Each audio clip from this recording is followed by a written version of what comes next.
My name is Linda Harper, and I am 68 years old.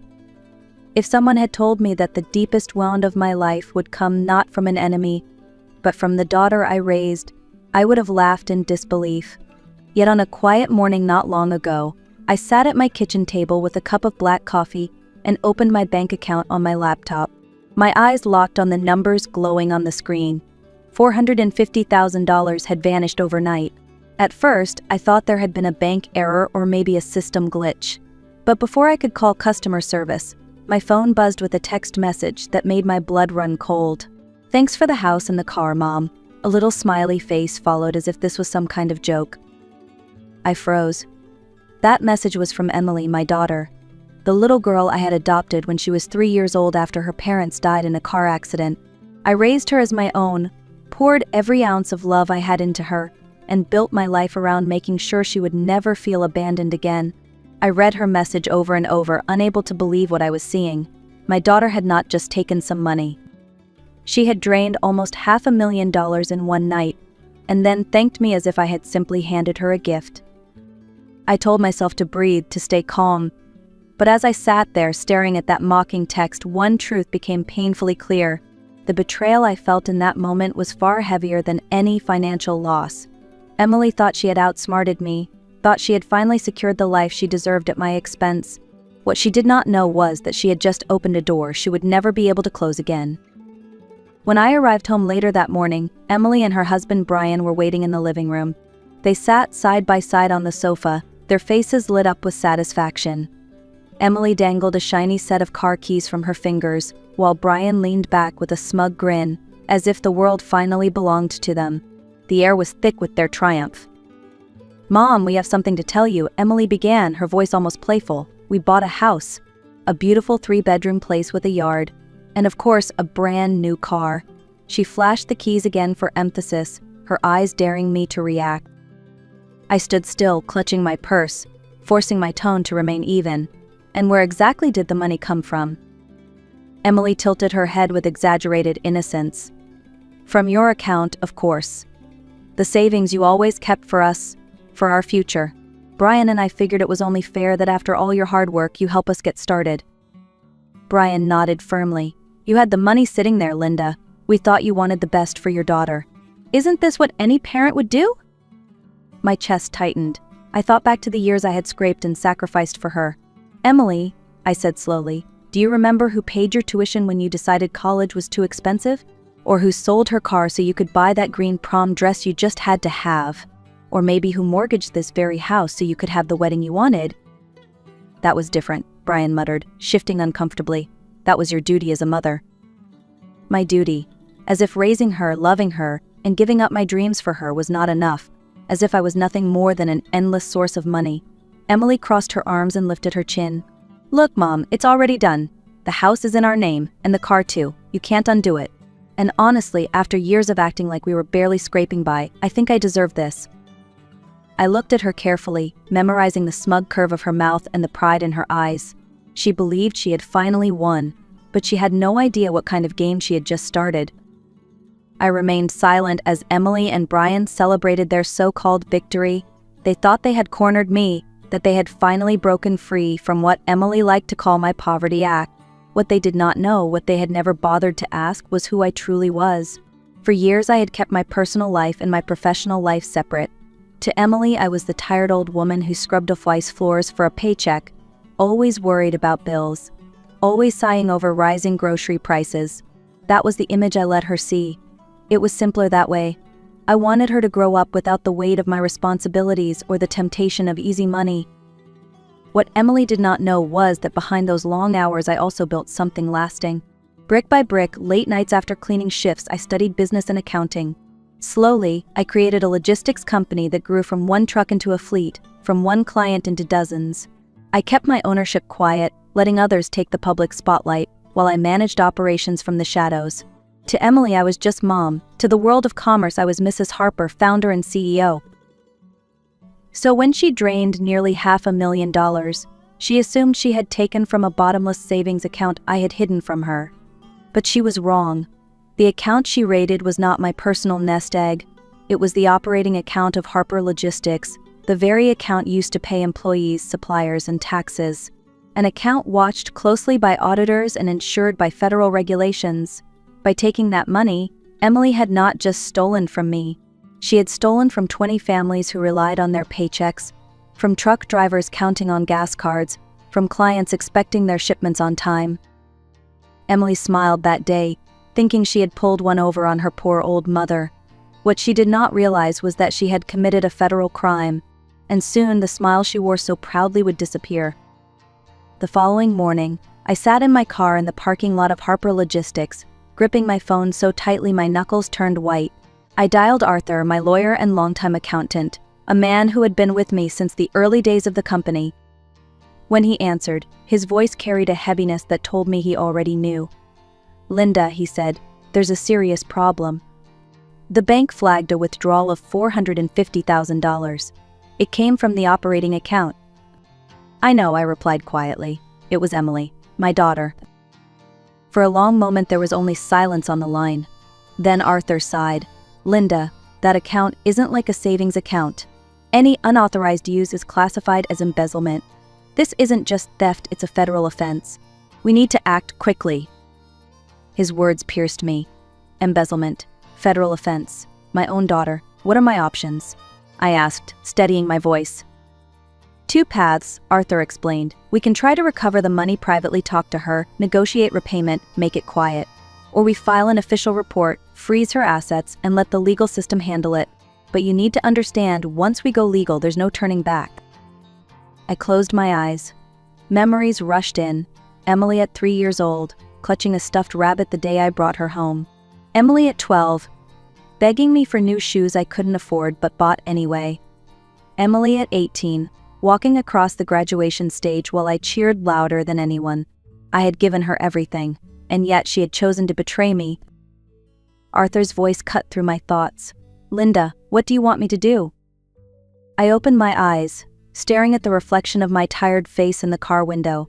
The betrayal stung like nothing I had ever felt, but so did the realization that Emily would never change if I kept shielding her. "Proceed legally," I said firmly. "She has to learn that actions have consequences." "All right," Arthur replied. "Then we start today." I hung up and leaned back in my seat, the weight of my decision pressing down on me. For the first time in years, I was no longer just protecting Emily. I was protecting myself, my company, and the people who depended on me. It was the hardest choice I had ever made as a mother, but the only right one. By the next afternoon, everything was set in motion. The court had approved an emergency order to seize the assets Emily had purchased with my company's money. Officers arrived at her new house in the upscale neighborhood of Willow Creek. Neighbors peeked through curtains as a shiny red car was hauled away on a flat truck, and a large notice was posted on the front door. The beautiful home she had boasted about just 24 hours earlier was no longer hers. It was now evidence in a federal case. My phone began buzzing relentlessly. Calls from Emily, from Brian, from numbers I didn't recognize. I ignored them all, but the text messages kept coming. At first they were angry. "How could you do this to me? You are destroying our lives." Then they turned desperate. "Mom, please call me. We can work this out." Finally they became pitiful. "Please, I'm begging you. I'll give it all back. Just don't let them take me to jail." I sat on the edge of the hotel bed, reading every message with a calmness that surprised even me. For years I had jumped at every demand Emily made, every tear, every tantrum. This time I did nothing. I let the consequences fall exactly where they belonged. That evening, instead of going home to an empty house where Emily might come pounding on the door, I treated myself to something I had never dared before. I went shopping at the most exclusive mall in the city. I walked into boutiques I had only glanced at through windows while rushing between jobs. I bought an elegant black dress, Italian leather shoes, and a handbag that cost more than Emily once earned in 3 months at her receptionist job. The sales clerk's eyes widened when I handed her my platinum business card. For the first time in decades, I wasn't hiding who I was. While Emily and Brian sat in a cheap motel room, their dreams collapsing around them, I sipped champagne in the hotel lounge and planned my next steps. For the first time in years, I felt a spark of freedom. Emily thought she had stolen my future. She had no idea that all she had done was give me back my power. News of the case spread quickly. By the time the trial began, The courthouse steps were crowded with reporters eager to cover what they called the betrayal case. Cameras flashed as I walked past, dressed in a simple black suit and pearl necklace. I wasn't there to make a spectacle. I was there to seek justice. Inside the courtroom, Emily sat at the defense table in a gray suit that hung loosely on her frame. She looked far different from the woman who had strutted around with car keys dangling from her hand. Brian sat behind her, shifting uneasily, clearly wishing he could disappear. When our eyes met, Emily's were full of fear, not arrogance. For a moment my mother's heart squeezed. Then I remembered her mocking message, the pride in her voice when she said the money was hers by right, and I hardened again. The prosecutor, Mr. Davis, rose to deliver his opening statement. His voice was steady, precise. Ladies and gentlemen of the jury, this case is not about a misunderstanding between family members. It is about a deliberate, calculated theft that endangered the livelihoods of 20 families employed by Harper Logistics. Over the course of 6 months, the defendant, Emily Harper, withdrew a total of $580,000. She used those funds to purchase personal luxury items, a house and a car, while her mother struggled to keep the company running. His words echoed through the courtroom, leaving no room for confusion. The defense attorney, a young man barely out of law school, tried to counter. He painted Emily as a confused daughter who had grown up believing her mother was poor. She thought the money was set aside for her future, he argued. She misunderstood the situation. This is not the work of a hardened criminal. His tone lacked confidence. Even he knew the argument was weak. Witness after witness took the stand. Arthur, my accountant, laid out the numbers with precision, the dates, the amounts, the steady escalation from small withdrawals to the massive transfer. Brenda, my assistant, testified about Emily's visits to the office. She always seemed uncomfortable here, Brenda said. Mrs. Harper tried to include her, but Emily would change the subject or leave quickly. Then came Rosalie, my human resources manager. Her voice trembled with emotion as she described the chaos caused by the missing funds. We couldn't make payroll on time. Employees thought the company was going under. Some even started looking for other jobs. Each testimony was like another brick laid on top of Emily's crumbling defense. She sat hunched, eyes down, her hands clasped tightly in her lap. For perhaps the first time in her life, she could not talk her way out. When it was my turn, I walked to the stand slowly, feeling the weight of every sacrifice I had made as a mother. Mr. Davis guided me with his questions. I told the jury about adopting Emily, about the years of struggle, about the decision to keep my business a secret so she could have a normal childhood. I admitted that I had been too permissive, too eager to shield her from pain, and then I told them about the text message. Thanks for the house and the car, Mom. Those words broke me more than the money ever could. During cross-examination, the defense attorney tried to rattle me. Miss Harper, isn't it true you are pressing charges out of revenge? No, I answered calmly. I am pressing charges because my daughter committed a crime. Forgiving her as a mother does not mean excusing her actions as a citizen. The jury listened intently. I could see in their eyes that they understood. This was bigger than a family feud. It was about accountability. And accountability, at long last, was coming for Emily. The jury deliberated for only 2 hours before returning with their verdict. Guilty on all counts: embezzlement, fraud, and unauthorized use of financial instruments. Emily slumped in her chair, her shoulders shaking as she cried silently. Brian, who had attended every session, stood abruptly and stormed out, leaving her alone to face what came next. 1 week later, we gathered again in the courtroom for sentencing. The atmosphere was heavy, every whisper echoing off the walls. The judge, a stern man with a reputation for fairness, reviewed the evidence carefully before speaking. Miss Harper, this court has considered not only the magnitude of your crime, $580,000 stolen over a period of months, but also your lack of regard for the people whose livelihoods you endangered. Emily trembled, clutching the edge of the defense table. The judge's tone softened slightly. However, I also recognize that you are a first-time offender and that you have expressed remorse. Therefore, I sentence you to 6 years in federal prison, with the possibility of parole after 4 years for good behavior. Additionally, you must pay restitution in the full amount, plus interest and legal fees, totaling $720,000. During your parole period, you are prohibited from contacting your mother without explicit judicial approval. The words fell like stones into the silent room. 10 years without contact. Emily's sobs grew louder. The bailiff approached, placing handcuffs on her wrists. She turned to me, her eyes swollen with tears. Mom, please, forgive me. Please don't let this be the end." I stood, my voice steady but not unkind. "I already forgive you, Emily, but forgiveness does not erase consequences. You are not in prison because I am cruel. You are in prison because you made choices that led you here." As she was led away, she kept her eyes on me, searching for a softness I could no longer afford to give. For the first time in her life, there was no manipulation, no excuses, only fear, and at last respect. That was our final exchange before the doors closed behind her. 6 months passed after the sentencing, and my life began to look completely different. Without the constant turmoil of Emily's demands, the air around me felt lighter. Harper Logistics, once strained by her theft, was thriving again. We secured 3 major contracts, expanded to 30 employees, and even opened a second office in a nearby city. For the first time in years, I could focus fully on the business I had built with my own hands instead of on the chaos of trying to hold my family together.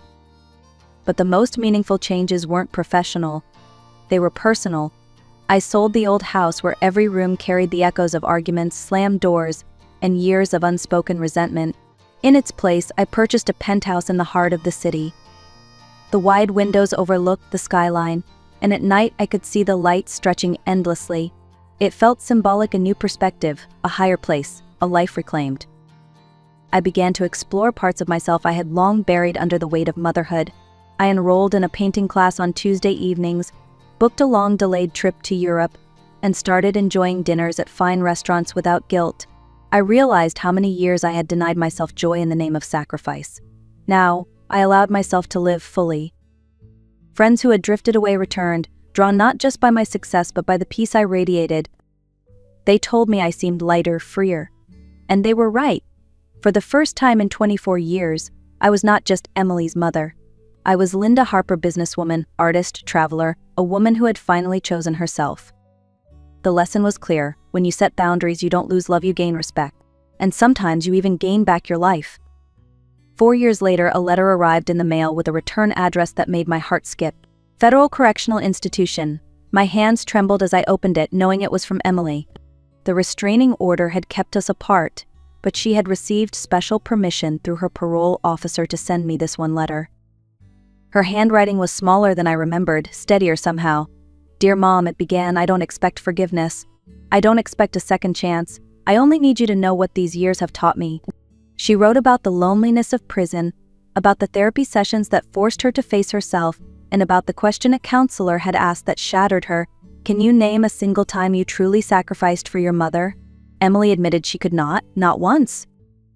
She described the depression that followed, the nights she cried, until she had no tears left, and then the slow process of rebuilding. She had joined programs that taught responsibility, empathy, and gratitude. She had taken part in groups where she told her story to others, warning them of the dangers of entitlement. "I realized I wasn't your victim, Mom. I was your betrayer." Emily told me she was working at a bakery after her release, earning minimum wage, and sending every extra penny toward restitution. "It will take me years to pay you back," she wrote, "but I want you to know I'm trying. I want you to know your strength saved me. You didn't destroy me, you forced me to finally grow up." I finished the letter with tears running down my cheeks. They weren't tears of regret or anger. They were tears of relief, and maybe even of pride. For the first time in decades, I felt as if I had glimpsed the daughter I had always hoped Emily could become. As I folded Emily's letter and placed it gently back into the envelope, I felt something shift inside me. For years, I had carried the weight of believing that unconditional love meant sacrificing myself, that forgiveness meant excusing harm. But life had taught me a harder, truer lesson. Love without boundaries is not love at all, it is surrender. And when we surrender our dignity, we teach others to treat us with less than we deserve. Emily's story is not just about stolen money. It is about respect, about choices, and about the cost of confusing love with endless tolerance. In the end, she learned what I had always hoped she would, that actions have consequences, and that gratitude is the foundation of every healthy relationship. And I learned finally that protecting yourself is not selfish, it is the first step toward genuine peace. If you are watching this and you've ever struggled with setting boundaries with the people you love, let this story remind you saying no is sometimes the most loving thing you can do, because respect is what turns love into something lasting. If this story touched your heart, please take a moment to like this video, share it with someone who might need it, and leave a comment telling me where you're watching from. Your voice matters here,